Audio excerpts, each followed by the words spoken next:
10 reasons Hillary Clinton lost. Hey, it's Prince of Queens. The SJWs were wrong. The fourth wave feminists are on the wrong side of history. And the Clinton bots are probably a bit embarrassed. Though, of course, they'll spend the next week or two at least largely convinced that they were right about something or other and blaming people like myself for Trump winning. If anybody checked out my short drunk video I posted on election night, you know it sounded like I was sad. And in a lot of ways I am, because all of my friends and family that I know in real life are very sad, minus my friend Elle, who has appeared on my live streams before. Also, I was never a Trump supporter and did not vote for him, so I am not technically very happy for him to win. But you see, while I am not happy simply that Trump won, I actually am very happy that Clinton lost. And really, I think what happened was less about Trump really winning at all. It's much more that Clinton lost, which was the operating action going on for most Americans. And what the fuck did any of them expect? If you go back through my videos, you might note that I didn't really say super explicitly my actual feelings about this election, and I did that for a very specific reason. I wanted to remain nonpartisan on the official record so that I wouldn't be blamed too much, regardless of the outcome. But if you really pay close attention to my pre-election videos, and especially if you are one of my few subscribers that I also am friends with on Facebook, you'll know that I saw this coming. I saw it during the primaries before the states even began tallying votes. I knew Clinton would steal this election from Sanders, and then once I got to know Trump's real support base online and realized how much more open-minded and informed about factual details they were than Clinton's supporters, I then realized he would beat Clinton in the general election. So now I offer 10 reasons why this happened, which aren't the obvious ones about why a dishonest corporate sellout cheater was obviously not going to win no matter who her opponent was.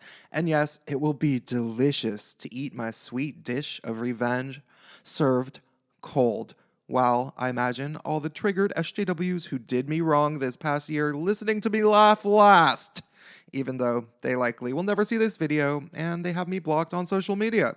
Reason number 1. It wasn't because misogyny won, it's because misandry lost. Yep, all of the gleeful mocking, shaming, and lying about men's rights advocates or any person slightly concerned with issues like men and boys falling behind in every level of education or male suicide, all of that nasty disregard for the male half of the population didn't work out in your fucking favor.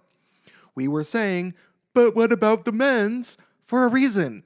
So you'd be best to stop continually saying over and over as a response, but what about the women's? Because that's all you've been saying my entire fucking life, and we've heard it. Clinton didn't lose because she was a woman. One of the main reasons she lost is because even during the primaries, her idiotic campaign strategy was to alienate even left-leaning voters like myself because we were planning on supporting Sanders, who self-identifies as a male feminist anyway. After all the money they pumped into fourth wave feminist propaganda, it still fucking lost them the election. Eat a bag of yeasty vaginas. Men have more pressing issues than women in this country, if for no other reason than the fact that we can almost never discuss them without being called misogynists by you idiots. And that backfired. I hope the yeast tastes good. The second reason Clinton lost was because, in the mind of the left, Trump's voting pool was almost entirely a fantasy that they concocted.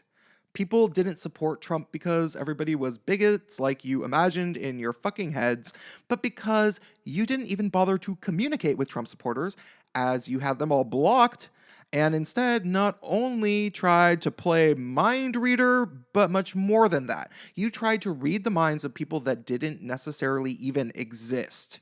If you don't even know any Trump supporters, what makes you qualified to tell everybody why they were voting for him? Yes, people did that, and apparently people are still doing that. Third reason. It wasn't because Russia sabotaged Clinton, but because Russia probably had very little to do with any of it, and saying so made people afraid of nuclear war. Any real hacker can tell you that nobody has any idea if Russia hacked Clinton or not. And anybody with a brain can tell you that there were endless people with a motive to hack her.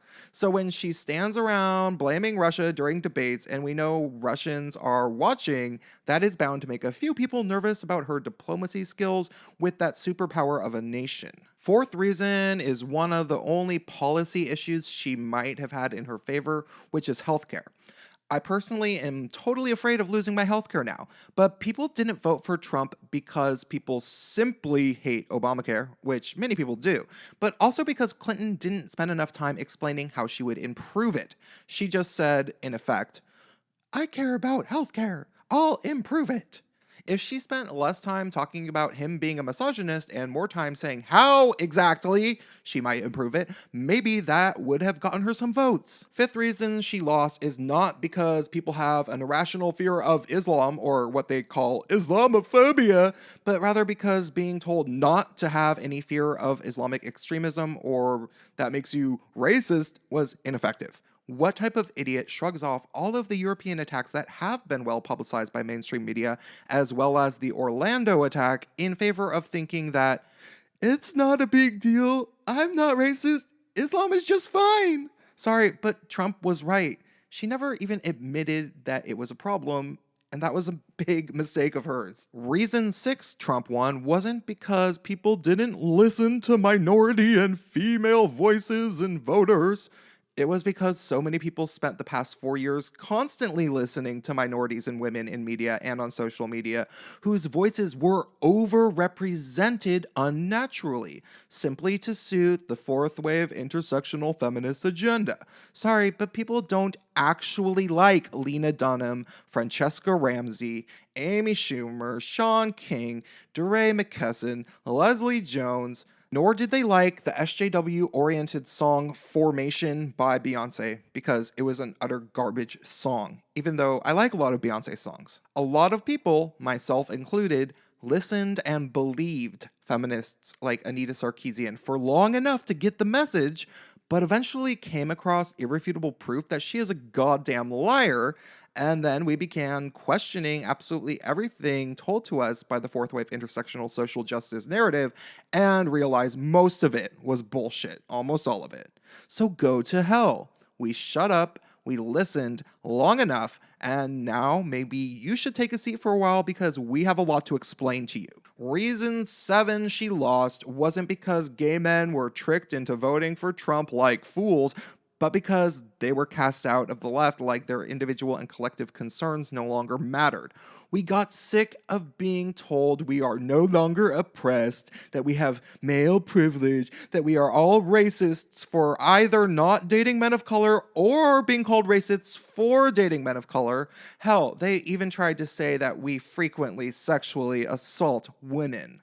Who on earth didn't realize eventually that this nonsense would come around and bite the left in the ass? Gay men have no reason to put up with your feminist abuse, and considering Milo Yiannopoulos was one of the main pundits for Trump, it's not hard to imagine why many gay men voted against Clinton. The 8th reason she lost wasn't because rich people voted for the other rich guy, but because poor working class Americans were picked on and mocked by elitist upper middle class idiots in big cities.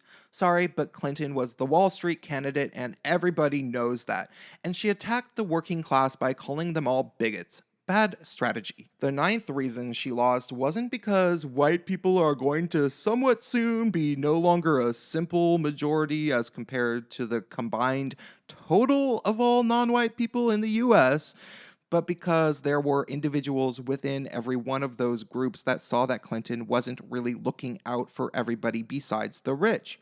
Some people act like since white people will be below 50% of the population in the US by 2050 or whatever, that white Americans must be deathly afraid of no longer being a majority, so they have become all white pride. as a result. That's kind of dumb on many levels, especially if you take into account the fact that white people will still be the biggest individual portion of the population for quite some time. But more so, it assumes that several non-white people didn't vote for Trump or something, which isn't true. A lot of non-white people voted for Trump. Just because you think the entire world is run with racist intentions ahead of monetary intentions doesn't mean everybody else thinks that way. And I have news for you.